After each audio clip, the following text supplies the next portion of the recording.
Hello everybody and welcome back to the official PokerStars channel. My name is Nicholas Walsh. We are live once again. It's a Tuesday and we're going to be playing some Spin Goes today for your entertainment and hopefully some education. Alright guys, straight into the game. We are still doing Spin Go 10, so you guys can't see that box because of the way I'm doing the capture, but we'll be keeping track of that as well to see if we can't get on a leaderboard as well. Alright, ace-7 of clubs. Let's just come in with a raise here. Is the whiteboard and the backboard to tell of what's to come? Hopefully. There's a couple bits and pieces over there. New PC build. Potentially. Maybe some new charts. Potentially. I think there's a chance we check call the turn just because we are actually now beating some 4x. We can actually convince him to put in a bet where he's got, like, you know, gut shots and stuff like that. Hands like Jack 8 might want to bet the turn now. So we're going to just check call the turn. Obviously, we're looking for an ace-7 of club. Potentially, if it breaks the river, we'll still go check, and we can win with the 7, though. And then once we've arrived here, I think we check and let him bet again because I think he will still have plenty of bluffs. I would love to see him firing another bet here and really trying to get us off. I think it's pretty unusual for us to check this river when we have the nuts. So obviously, nice little trap there. Very successful. Very good first hand. Let's just put it that way. I like to say that. I like to think that's a pretty good hand. Like I was saying, I just think that checking the turn is so cool because when he does have hands like Jack 8, Queen 9, those kind of gut shots and whatever, we're still going to get lots of bluffs. And then I think if we call and lead that river at that stack depth, it just starts to look a little bit too strong in my opinion. But right out of the gate, I suppose that's a good way to start the sesh. Just win the whole stack, no problem at all. Yeah, let's take this one in like that. Min raise call Jack 8, not really what you're supposed to be doing here. I think shoving Jack 8 there is probably okay. It's probably not the way I play the hand. I don't think it's GTO. Min raise calling it off with Jack high there seems like not great though. It's probably not the worst thing in the world either. Like once you min raise your stack at that point, you're probably going to have some equity. You could probably somewhat justify it with some equity. But yeah, overall, just probably not a very well played hand. 8-6 of hearts, obviously always got to go in the middle here. GG. That was a pretty good game from us, though. I think we did everything right there. We can just ship King Jack of clubs here if we want. Let's just do that. Let's just keep it simple here. Yeah, I mean, it's probably fine. Clubs are interesting. Oh my days. Yes.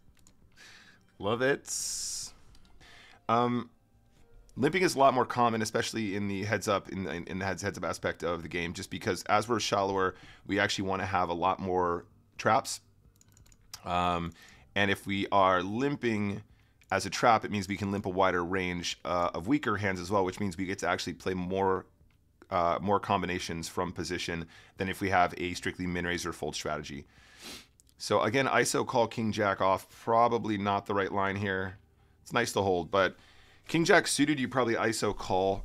King Jack off, probably ISO call is fine if you don't mind gambling a little bit, but it's probably never going to be like the worst play of all time because I will do that with a lot of pocket pairs that you're going to have good equity against. Specky doesn't like the 1.5. Yeah, I don't like that either. I don't think that's fun. Top pair scenario.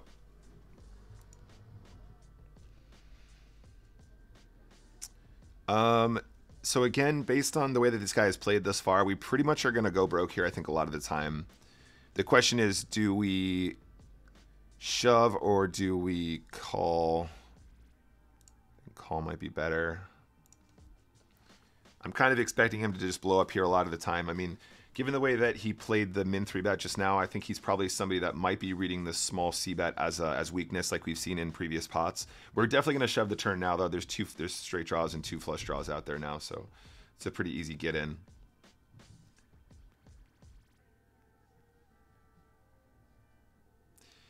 Well, I wasn't expecting him to have that hand specifically, but I knew that he was probably not beating us. So obviously, good read there, good interpretation. Sometimes people who have the larger opens there just have stronger hands, so that's obviously something that we're trying to work out over time.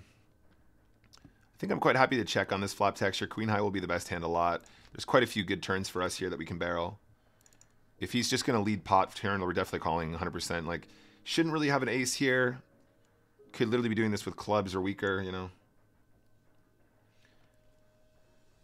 And then queen high on the river, absolute nuts. Nice answer. I do like the bigger lead though. I think the ace is kind of a scary card to do it on though, because I might check that board with an ace high in the same way that I checked it with a queen high. So overall, probably don't completely love it, but I think it's fine. Yeah, Ray's calling it off with king five of clubs. Not approved. Not approved. He's going to get rewarded, obviously, but I think it's probably safe now, for example, to turn this into a... it's one of these for sure. Yeah, we're supposed to call a shove here with Jack 8, guys. It's just got too much equity at this lower stack depth. I mean, obviously, we're just going to be flipping a bunch. Very unfortunate way to go there. 8-7 of clubs, definitely pushing against this guy. Two very live cards. GG's. Such a bummer. These guys are just like smashing it in bad so many times in this game. Just got to win the all-ins when it's important, guys. Like, love to see it though.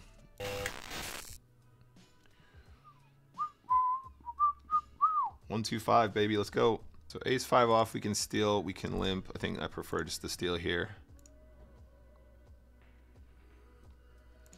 Got a top pair scenario. Probably 2 barrels here, seems good. Something like 6 is probably more standard.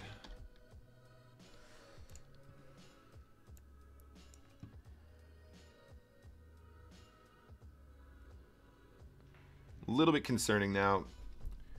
Could just have queen 10 or something like that. If he has queen 10, it probably goes check check on the river. We are blocking the spades, which is definitely important here, but I think we still check and try and get to showdown if we can.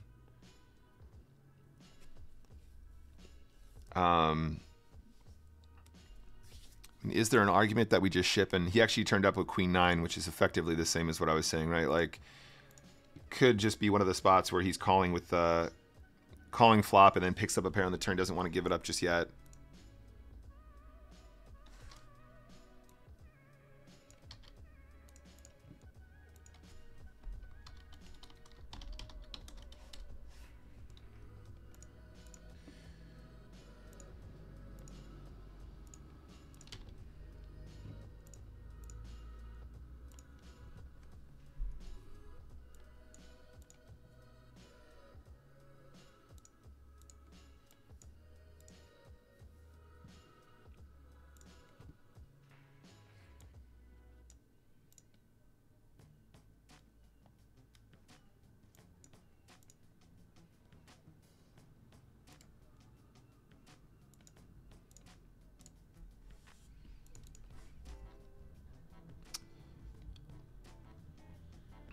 The baby giraffe said, this kind of run is why I find Spin Go so tilting. I understand that, buddy, but also don't forget we're one tabling as well, right? Like, there's a high variance format. These runs do happen. It's all part of the process, you know. But don't forget that if I was playing off stream, we'd put in a lot more volume, and obviously that flattens things out quite considerably.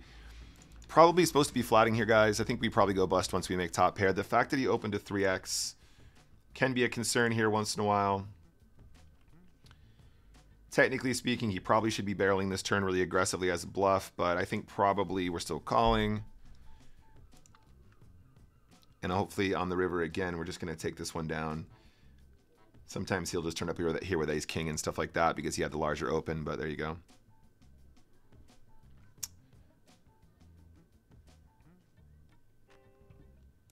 All right, anyway, got him twice. You know, I think also it's those faster ones as well, baby giraffe. Like, there's lots of all-ins at the end. It is just high variance, you know, whatever. Like, even if we're making better decisions, the edge at that stage can be significant, especially if he's putting it in with hands like king 5 of clubs and stuff like that, like we saw. But they're gonna get lucky once in a while. It's all good. You just have to change your mindset a little bit when you're thinking of, you know, like, I think there are just significantly so many more all-ins in these games.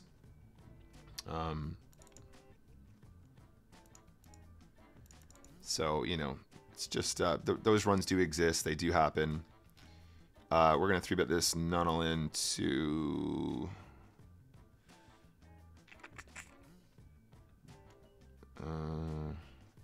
We're shipping this one. Sorry, guys. Yeah, so how do we do this again? If they're pushing here, we have to call. I think if they're limping, we can still take a flop with this hand. Very good playability from out of position. King 6 suited.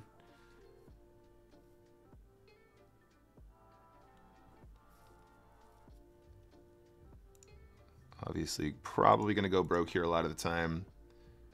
We'd like him to continue repping the ace or whatever here, if possible, when we make 2 pair. We really shouldn't have an ace or a king ourselves, so I do expect 2 barrels here. So I think probably on balance, this will probably be more bluff heavy than anything else. So I think we still flat and then try and get him to bet barrel again on the river.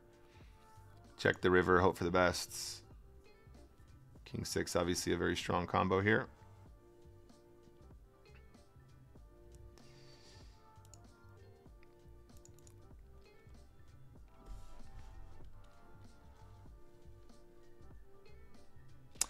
There you go, TJ.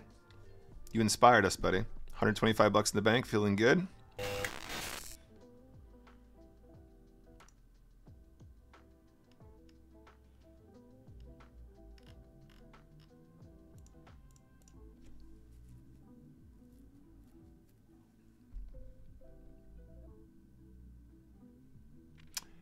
Joe is asking, the GTO Spin Go pre-flop chart pack you put together, is it only applicable to Spin Goes or can it be applied to cash games as well?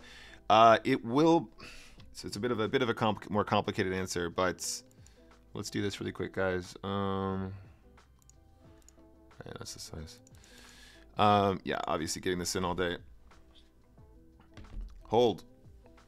So it is designed specifically for Spin Goes. However, it will still be useful if you're trying to study your 3-handed play if you play like full ring MTTs or 6-max MTTs.